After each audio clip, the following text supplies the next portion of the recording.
हम अंग्रेजों के जमाने के जेलर हैं। शोले फिल्म का ये डायलॉग तो आपने बहुत सुना होगा, लेकिन अब तो ना देश में अंग्रेजों के जमाने के जेलर हैं और ना ही उनके बनाए हुए कानून।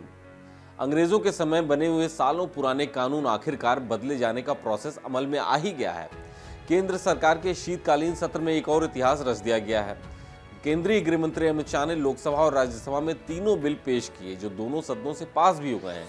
अब जल्दी ही ये बिल कानून का रूप भी ले लेंगे। भारतीय न्याय संहिता विधेयक 2023, भारतीय नागरिक सुरक्षा संहिता 2023 और भारतीय साक्ष्य विधेयक 2023, ये तीनों मिलकर देश की कानून और न्याय व्यवस्था में कई नई तरीके के बदलाव लाएंगे। ये तीनों बिल कानून बनते ही भारतीय दंड संहिता 1860, आपराधिक प्रक्रिया संहिता 1973 और भारतीय साक्ष्य अधिनियम 1872 की जगह खत्म हो जाएगी। तो आखिर मोदी सरकार को इन कानूनों में संशोधन की जरूरत ही क्यों पड़ी? इन संशोधन के बाद अब देश में कानून व्यवस्था में क्या बदलाव आएगा?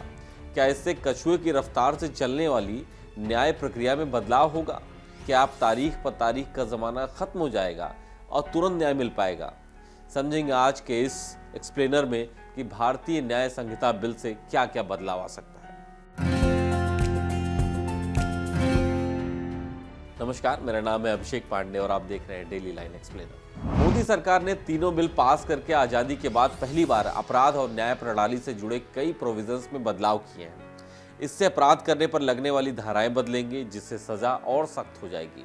लोगों को जल्द से जल्द न्याय भी मिलेगा, क्योंकि नए बिल में 7 दिन में केस की सुनवाई करने का प्रोविजन किया गया है। वहीं 120 दिन में ट्रायल का नियम बनाया गया है। गृह मंत्री अमित शाह ने खुद कहा कि बदलाव इसलिए किया जा रहा है ताकि भारतीय न्याय व्यवस्था पहले से और बेहतर हो सके और लोगों को इसमें विश्वास बढ़े, लोगों को जल्द से जल्द इंसाफ मिल सके। नए बिल के तहत सीआरपीसी की धाराएं बढ़ गई हैं। पहले 484 धाराएं थी, अब 531 होंगी। 177 धाराएं बदली गई हैं। 9 नई धाराएं हैं, 39 नई उपधाराएं जोड़ी गई हैं। 44 नए प्रोविजन किए गए हैं। नए कानून के तहत अब नाबालिग से दुष्कर्म करने पर आरोपी को उम्र कैद होगी। फांसी की सजा का प्रावधान भी किया गया है। दुष्कर्म की धाराएं अब 375, 376 नहीं बल्कि 63 और 69 होंगी। हिट एंड रन केस में कम से कम 10 साल की सजा मिलेगी। हादसे में घायल शख्स को थाने या अस्पताल ले जाने पर सजा कम मिलेगी। डॉक्टरों की लापरवाही से मौत होने पर गैर इरादतन हत्या का केस दर्ज होगा। सिर पर लाठी से पीटने से ब्रेन डेड होने पर कम से कम 10 साल की सजा होगी। दुष्कर्म के दोषी को अब कम से कम 20 साल की सजा होगी। साइबर क्राइम, डकैती से जुड़े हुए केसों में भी सजा का प्रावधान किया गया है। यौन शोषण से जुड़े केसों में पीड़िता के बयान अब महिला न्यायिक मजिस्ट्रेट के सामने रिकॉर्ड होगा, जो पीड़िता के घर जाकर महिला पुलिस अधिकारी की मौजूदगी में दर्ज किया जाएगा। नए बिल के तहत राजद्रोह अब देशद्रोह कहलाएगा। राजद्रोह कानून निरस्त हो जाएगा। देश के खिलाफ बोलना क्राइम होगा।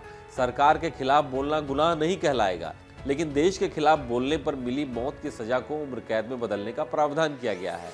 आजीवन कारावास को 7 साल की सजा में भी बदला जा सकता है। नए बिल के तहत आतंकवाद को दंडनीय अपराध बनाया गया है। आतंक फैलाने पर कड़ी सजा मिलेगी। आरोपियों को सीधे जेल भेजा जाएगा। कार्रवाई और सजा दोनों का प्रावधान नए बिल के तहत किया गया है। देश में अब मॉब लिंचिंग करने पर सजा का नियम बदल गया है। भारतीय न्याय संहिता बिल में प्रावधान किया गया है कि मॉब लिंचिंग करने पर फांसी की सजा हो सकती है। उम्र कैद की भी सजा का प्रावधान किया गया है। भारतीय न्याय संहिता बिल के तहत अब शिकायत मिलने पर पुलिस को 3 दिन में एफआईआर दर्ज करनी होगी। दया याचिका 30 दिन में कोर्ट में पेश करनी होगी। पुलिस को किसी भी केस की प्रारंभिक जांच 14 दिन में पूरी करके एफआईआर लिखनी होगी।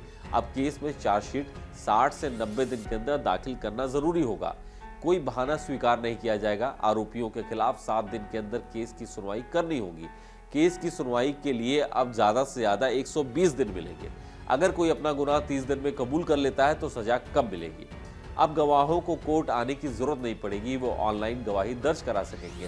पुलिस हिरासत अब सिर्फ 15 दिनों की होगी। नए बिल के तहत महिलाओं को एफआईआर की सुविधा मिलेगी। पुलिस को एफआईआर होने के बाद 24 घंटे में मौके पर दौरा करके बयान दर्ज करने होंगे। 7 साल या इससे अधिक सजा के प्रावधान वाले केसों में फॉरेंसिक जांच जरूरी होगी। आरोपी की गैर मौजूदगी में भी अब केस की सुनवाई होगी। अगर विदेशों में छिपे अपराधी सुनवाई के लिए 90 दिन के अंदर भारत नहीं आते हैं तो उनकी अनुपस्थिति में भी केस की सुनवाई होगी और इसके लिए सरकारी वकील नियुक्त किया जाएगा। तो ये थे नए बिल के कुछ महत्वपूर्ण पॉइंट्स जो अब दोनों सदनों से पास हो चुके हैं। अब जल्दी ही कानून का रूप ले लेंगे। आज के डेली लाइन एक्सप्लेनर में सिर्फ इतना ही। ऐसे ही और वीडियोस देखने के लिए आप फॉलो कीजिए डेली लाइन।